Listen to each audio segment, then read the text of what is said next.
Hey guys, welcome back.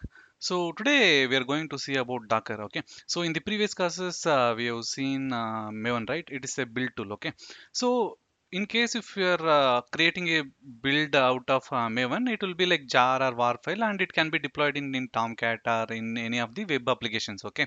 But nowadays, like most of the things are like microservice based, right? So in case if there is a microservice based application, actually we need images. Okay, so we will be deploying the images and we create those images using Docker. Okay, so what exactly is Docker?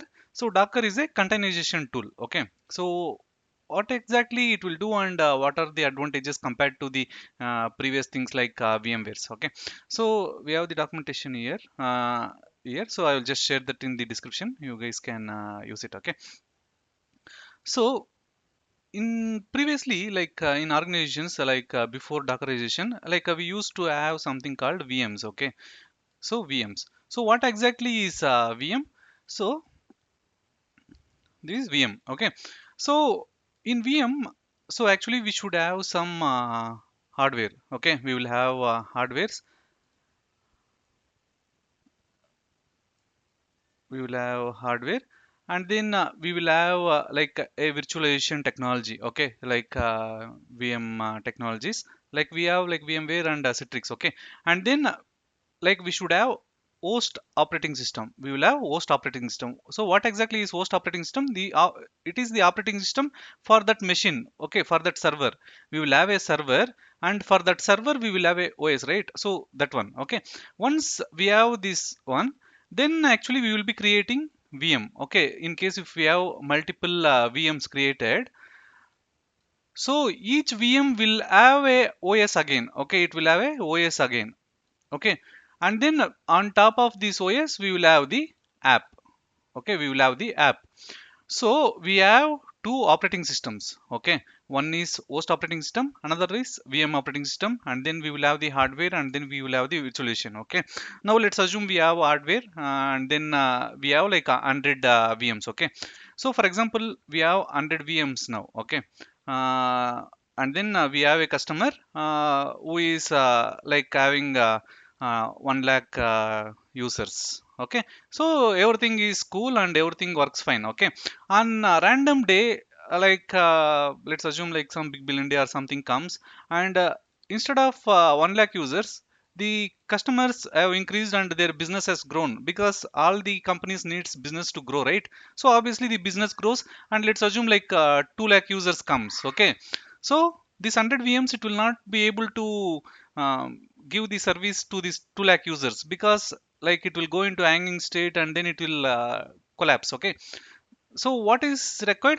So we have to increase the VM sizes. Okay, so we have to increase everything, we have to create a new hardware, and then we have to create install our operating systems, and then we have to create the VMs, and then we have to install operating system, everything. Okay, so let us do it. But procuring this hardware, and then installing everything, and then the cost involved in this operating system, like this operating system, in case if it is Windows or something, it will not be free, right? We have to pay for the licenses. Okay, so that is even the cost is included in it. And then in case if you have to increase the hardware, it is not so quick. Okay, it will take lots of time. Okay, so this is what usually happens with VMwares. Okay, the only advantages with VM is like it is like more secured compared to the Docker.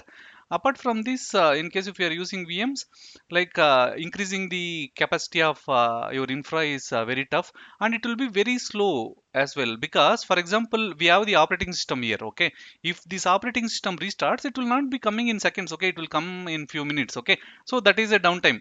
Okay, let's assume this hardware and main host machine is there. Okay, if this operating system goes down, this entire application also will go down. Okay, so this is a disadvantage of VM. Okay, so how exactly this Docker will resolve this issue?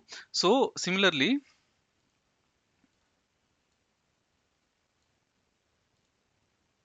so we have Docker. Okay, so how exactly this one will work?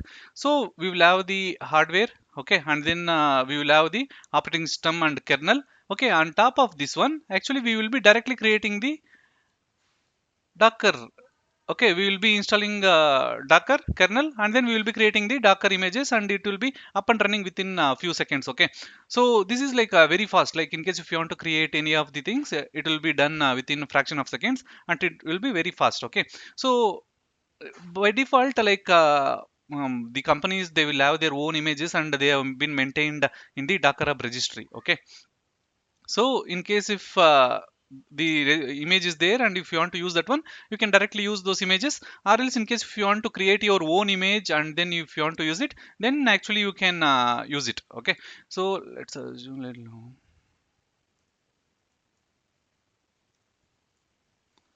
so we have docker hub. If you open this one, so here, this is the Docker Hub. So here, if you want to search, you can just search for the images whichever you want. Okay, I am just searching Nginx. So this is the Docker official image. Okay, in case if you want to use this one, you can just use Docker pull Nginx, and then it will be up and ready. So this is the command. Okay, you can just come to tags, and then you can directly use it. Okay, now what exactly is the main differences? Okay, so what is the architecture of Docker? So if you come here, so these are all the like key components in docker. Okay, one is docker engine. Okay, so this is the runtime for building and running the applications. And we have docker images. Okay, this is the thing which is like a template, and using this template we will be able to create the docker containers. Okay, so images is immutable read only templates used to create container, and container is the running application. Okay, running instance of the image. Okay, and docker registry is nothing but it is for storing the images. That is what I just now showed you, right? So this is the docker repository. Okay, and we have docker file. So in case if you want to create your own custom docker file, docker image, then you have to write a docker file. Okay, and then the architecture of docker. So what are all the components are there in the docker architecture? Okay,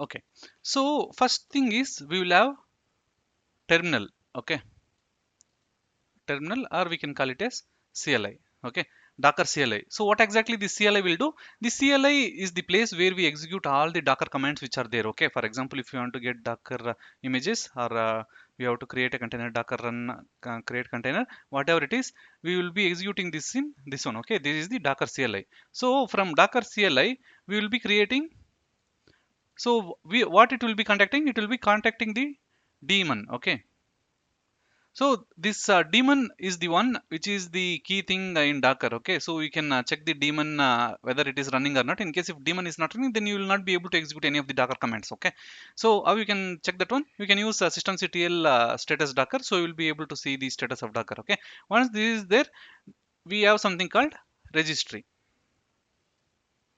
Okay, so what will happen? So whenever you type some command, it will contact the daemon. Okay, and then we will have some local repo. Okay, inside this docker. Okay, so in case if you are downloading for first time, it will go to registry, and then it will come and save it in this repo, local repo.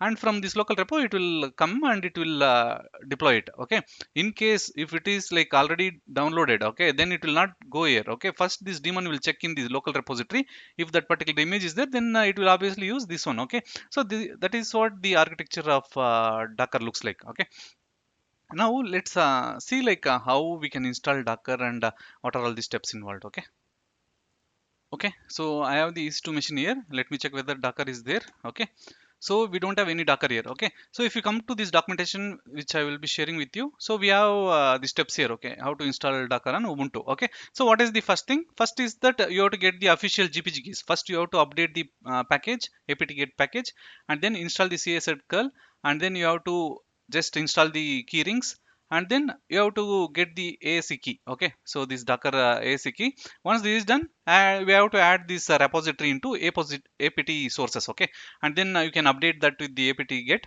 and then you can install it. Okay, so I will just copy these things.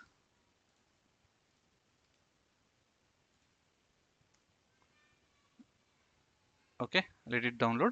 Meanwhile, I'll copy the next command. So this is like adding your docker repo into the apt resources. Okay, copy.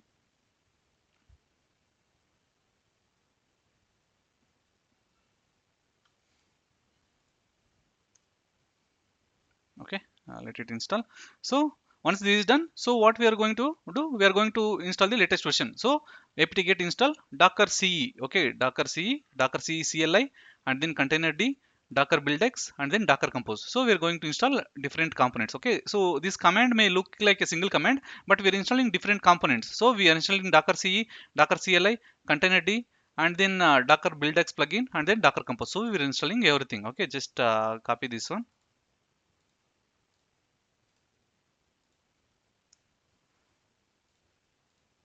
So once this is done, actually we have to add that user into Docker group. Okay. So we are just adding this new user into the Docker group.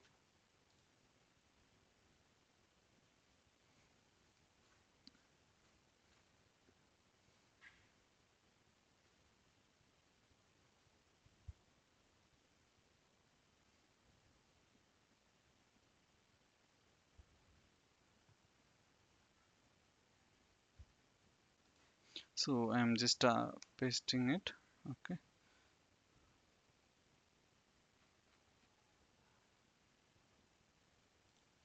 Okay, that is two commands. I have just added into single one. Okay. User, I'll just add this one. Okay. Now it is new group Docker.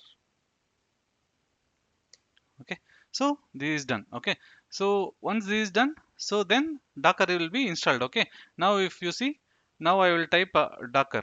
Okay, so if you see, we see all the commands of docker. Okay, so the docker is installed successfully. Okay, so now we can just pull any of the images, or else we can run docker images, everything. Okay, so now what I will do, I'll just try to run some Jenkins app. Okay. So normally, in case if you want to run any of the Jenkins application, so what you have to do, you have to download the dependencies like JDK, and then you have to download the Jenkins package, and then you have to install it. Okay. But in case if you want to do the same in Docker, it is done in fraction of seconds. Okay. Now let's see the command. Okay. Docker run, and then hyphen d. What is hyphen d? It is like detached mode. Okay, and then we have to give the port. So by default the port number of Jenkins is 8080. Okay, 8080 colon 8080. So why we are giving two port numbers, one is for the host and one is for the container. Okay, and then we are giving Jenkins slash Jenkins. Why I am giving Jenkins twice? Okay, why I am giving it twice? Let's go to this one. If you go here, if you see, it is just docker pull nginx, that's it. Okay, and then it is some tag. Okay, now I will just search for Jenkins. Okay, this is Jenkins slash Jenkins. You're able to see, right? Because we have Jenkins slash Jenkins, I'm just giving it like that. Okay, then nothing specific actually.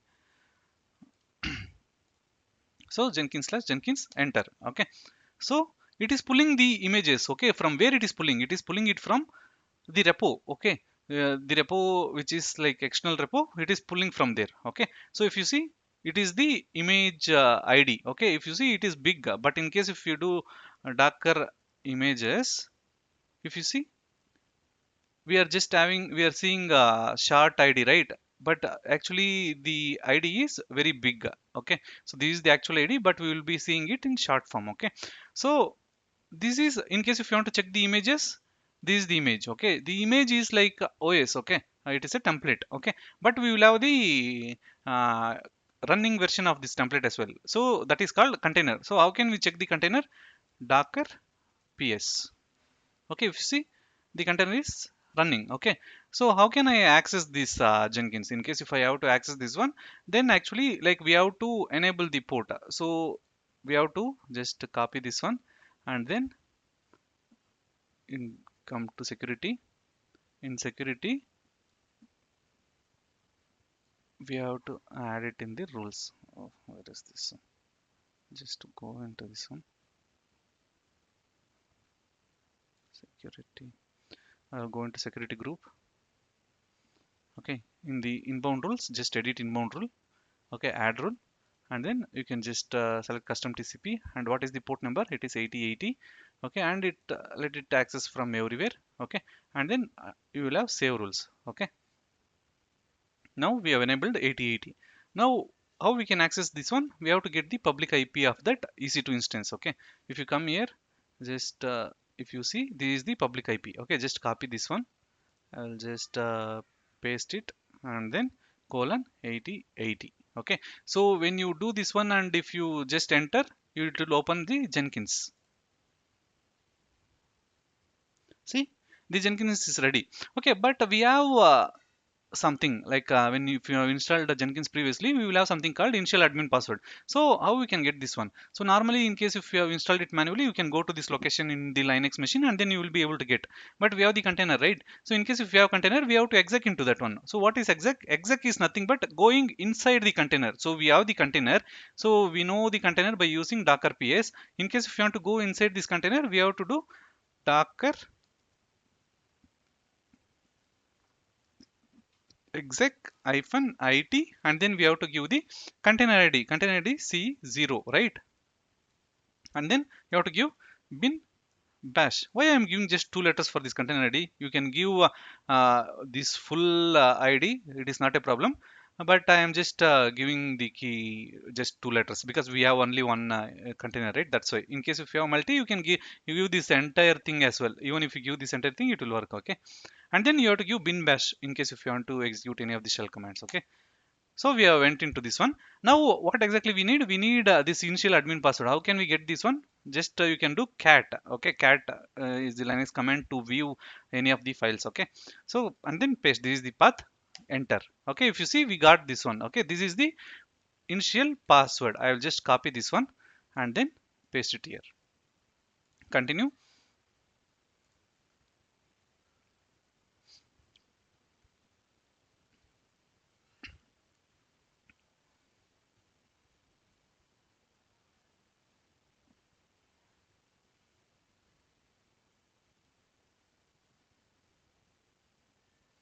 Let's wait for some time. It is a bit slow. Not sure why.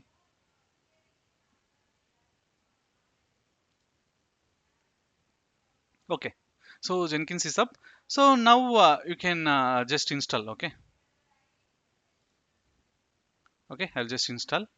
So everything will get installed. Okay, so this simple it is to install Jenkins. In case if you have to install manually, you have to install all the dependencies and then you have to like download the package and then you have to install and it will take lots of time. Okay, in case if you have to do it with the Docker, just you have to download the image and then you have to execute it. Okay, so that's it. Jenkins is up. Okay, similarly, let's see for another application. Let's take Nginx. Okay, so I'll just come here, just same command. Okay,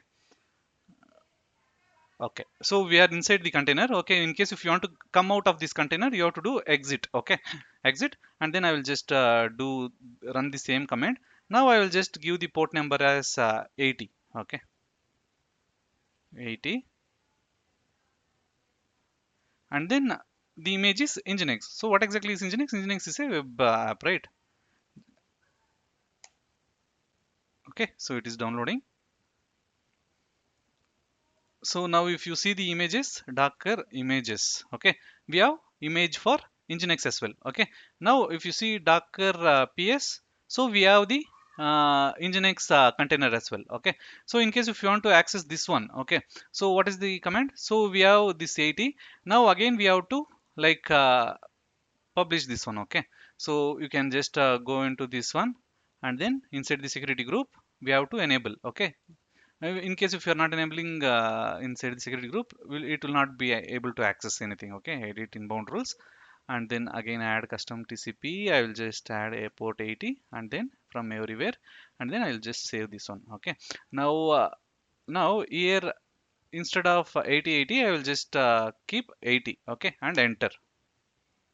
If you see, welcome to Nginx. So Nginx is installed. Okay, so this is how we will install Docker and you can run the images. Okay, so um, so that's it for today. In the next class we will see like what exactly is Docker networking and then Docker volumes and how things work, and we also see what is Docker file and further in coming classes. Okay, thank you.